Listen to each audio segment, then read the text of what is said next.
all the way from Canada, Lake Champlain is known for sea creatures. You're looking at the photographs right now. We got Preston Dennett from California. We got Johnny from the UK, and we got Dr. J, Andy Elias with Dr. J Radio live. And we're going to be going over the photographs.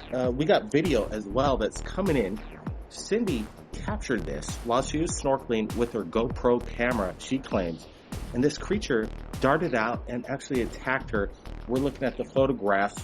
I wanted to get Preston Dennett's opinion.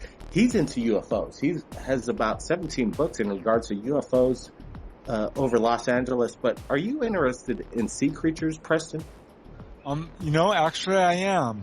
It started with Bigfoot, and I learned there's a whole field called cryptozoology, which involves unexplained creatures, and new species are being discovered all the time. Bigfoot is one controversial one. Lake monsters is right up there with them. I've studied several lake monsters in California, Lake Tahoe, for example, Lake Elsinore, Lake Elizabeth, all reportedly have lake monsters, and I know about Lake Champlain for sure. Well, your first impressions, Preston, of these photographs that Cindy's just shared, we're hoping we could get to the video shortly. At first glance, they're really impressive.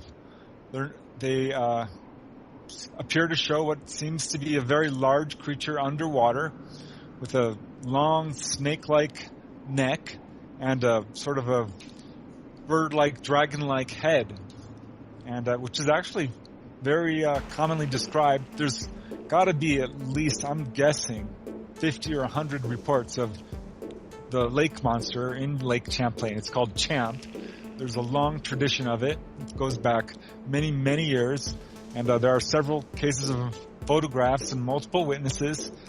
So this is an exciting case. This is like breaking news. I'm pretty excited to see this. I just looked at the photographs only moments ago, and wow, some of them this thing comes right up to the witness. We're talking just a few feet away. So this would be really hard to fake. That's exactly right, Preston. It would be really hard to fake, and it could be a fake. But we're not going to suppress the photos as they come into third phase. I think we got to get it out there. And we wanted to get Johnny Webb from the UK, your opinion on the photographs. Yeah, guys, can you hear me? Yeah, we got you. Go ahead, Johnny. What's your opinion on the photographs? Well, again, it's very similar to what we have over here in Scotland, the Loch Ness Monster. It's got that sort of typical head and, like as Preston said, that bird-like face.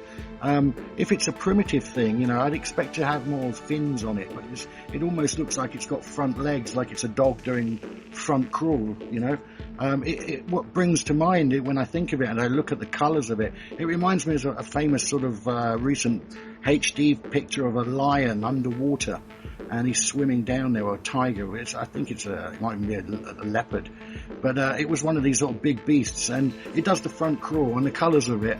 But as I look at it, it's got that sort of ancient look about it. So, Preston seems to feel that this is some sort of prehistoric monster. And it reminds me, here in England, we have the Natural History Museum, which is full of skeletons and bones and all sorts of things that are similar to that. I can't say I've ever seen anything like it myself, but as I look at it, it reminds me of something prehistoric, and I'd like to ask Preston, what does he think about how prehistoric creatures of the past can sort of live in today's domain? Oh, well, we know that that's absolutely true. And the perfect example would be crocodiles and birds, a lot of the birds as well. And particularly the whole reptilian and fish environment. So I'm not at all surprised to see something like this still surviving today. And in fact, there's been some scientific evidence done on Champ, the lake monster of Lake Champlain. There has been some echolocation studies where they tried to find this creature, and they put on microphones beneath the lake and actually heard this thing communicating through echolocation. So they know that there's a very large creature in there using this sort of technique that's only used by large creatures. Absolutely, Preston, you're exactly right on the sonar hits have been even captured not only in Lake Champlain but in Scotland at the Loch Ness. The plesiosaurus comes to mind, extinct over 70 million years ago, but people say that that could be what's being spotted in the Loch Ness as well as in Lake Champlain. We got Dr. J with us from Dr. J Radio Live. Dr. J, what's your opinions? I know that there's a lot of creatures that have yet to be discovered. Yeah, what this GoPro image scene that you're showing, Blake, is really amazing. I mean, okay, sure, it could be hoax. Okay, I'm not gonna throw that out the window, but it looks like some of the creatures you see in Thailand. Still, yeah, it's truly amazing. Absolutely. Do you think it goes? Go ahead, John. Do you think it goes into some sort of ocean and it sort of comes in and out of that lake, over a sort of period like sharks, how they migrate down to South Africa, but they're not always there, That's a good question, Johnny. Preston probably knows more about Lake Champlain. I know that the Loch Ness, the loch itself, has been sealed off over millions of years, and that the Nessie was possibly trapped in as the mountains kind of formed around the loch itself. But does Lake Champlain have any channels to the ocean, Preston? No, I don't believe it is. I believe it's a landlocked lake, but it's very long and narrow and has a lot of trenches to it and very deep in parts, and there's certainly a lot of places for a creature like this to hide. And I think sorry to cut you off, Preston. Hold on a sec. We just got the video in from Cindy. We've been looking over photographs. Now we're going to watch for the first time. Yeah. Okay, here we go. Okay, send it to us. Yeah, by all means. We're going to play it, screen capture. We're going to watch it for the first time. Let's watch it. Hold on. I'm not seeing anything. So... All right, I'm seeing it. All right, there we go. Wow. All right, that was fast. That was pretty impressive, actually. Whoa, there it goes away. All right. Wow. Yes. Right. Yes. Yeah, well, look big. We got the video now. Now we got the video. Cindy, we're going to have to get her on. I'm wanting to get her on Third Phase, get her side of what went down. She actually claimed this thing attacked her, and you can see in the video right there, that's exactly what happened. This is, Dr. J, did you get to see this? Yeah, I'm watching it right now. It's amazing.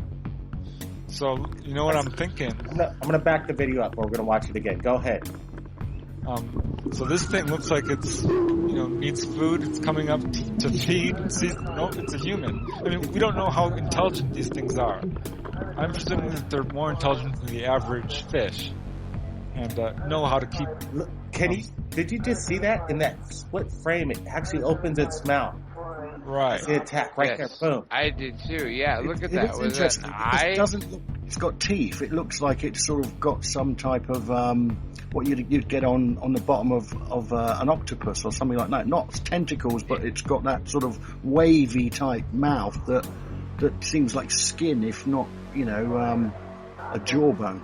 Gentlemen, is this a carnivore or an herbivore? I mean, is it trying to eat the woman like a shark? I don't think it.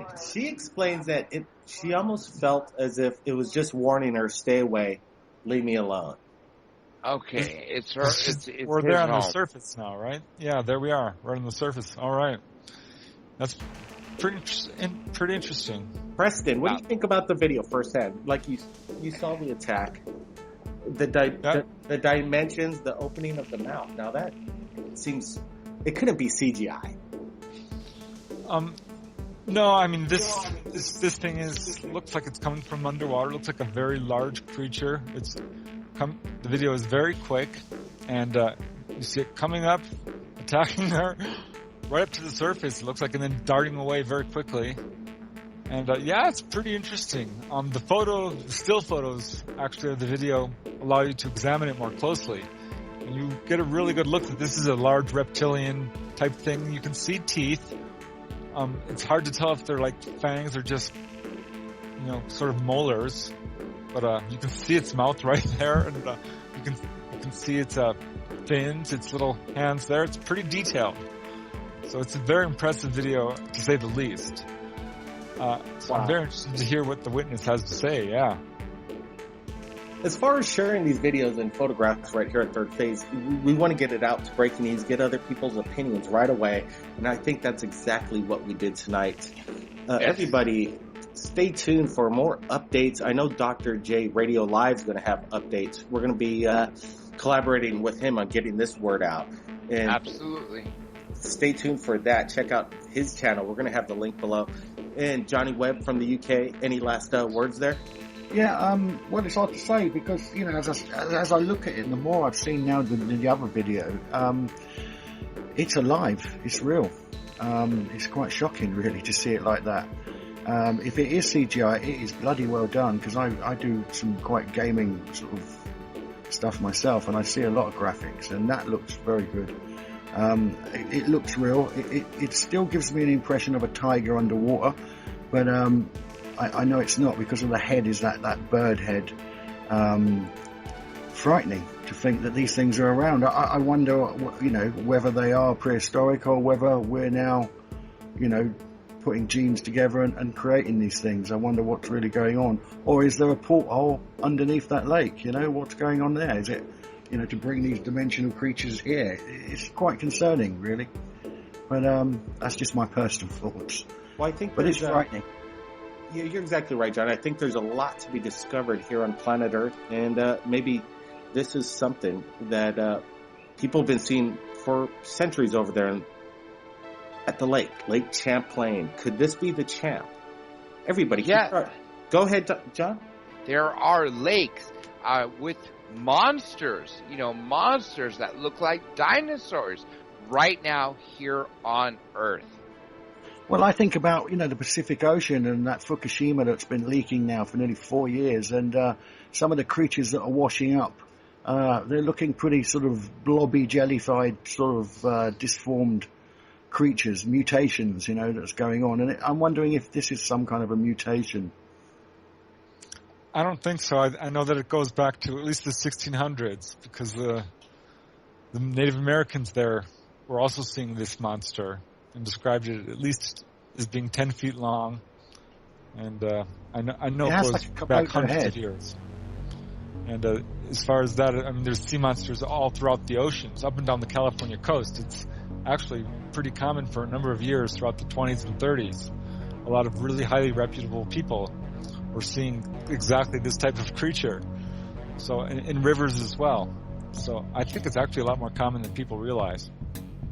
Absolutely, with all the mass sightings around the planet in regards to strange creatures. Cryptozoology is a thing that people really keep a close eye on, and I'm pretty sure that people are going to be keeping a close eye on this.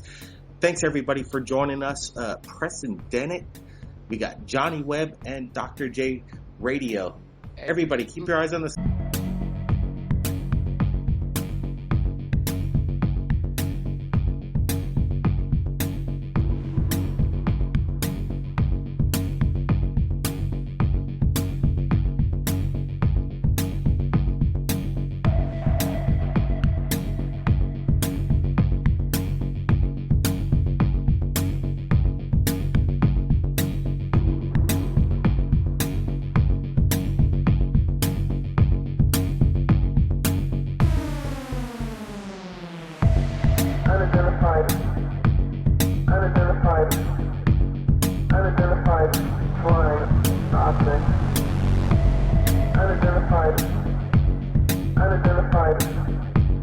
Unidentified flying object.